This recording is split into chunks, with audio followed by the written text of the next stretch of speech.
equisetum reproduction done by three major process. One is vegetative reproduction, second one is sexual reproduction, third one is asexual reproduction.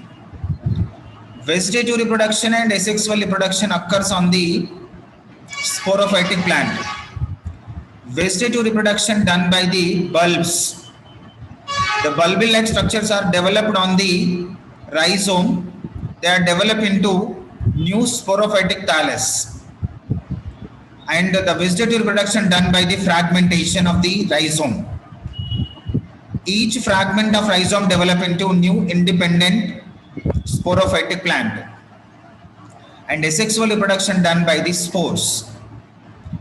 The sexual reproduction occurs on the gametophytic thallus. Now we discussed about asexual reproduction of equisetum. See children, on these equisetum, two types of branches are present. They are fertile branches. Fertile branches means they can produce strobilus on the terminal part, called fertile branches. Some other branches only participated in the photosynthesis. They called sterile branches. Mean during the asexual reproduction on the fertile branches, cone-like structures are developed called strobilus. At the lower part of strobilus, annulus is there. It is protective tissue. If we observe at matured stage, strobilal LS, it shows strobilus axis. Strobilus axis is also called cone axis. Strobilus axis is also called cone axis.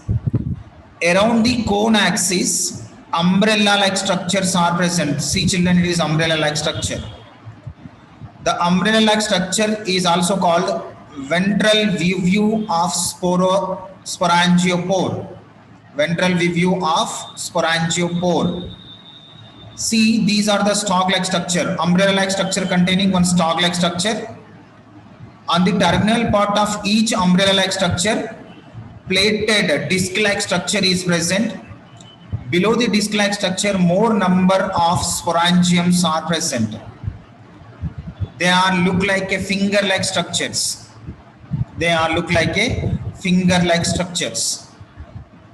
These sporangiopores are attached with strobilus axis. At matured stage, we observed each sporangium. It contains one epidermis. Below the epidermis, tapetum tissues are present. Below the tapetum tissues, spore mother cells are present. The spore mother cells are participated in the reduction or meiosis division. They produced haploid spores.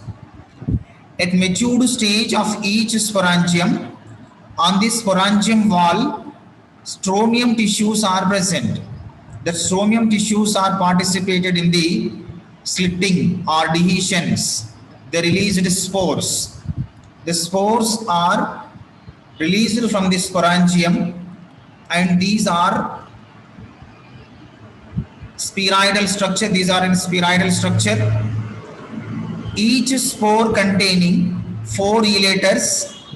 The 4 elaters are spirally arranged on the spore.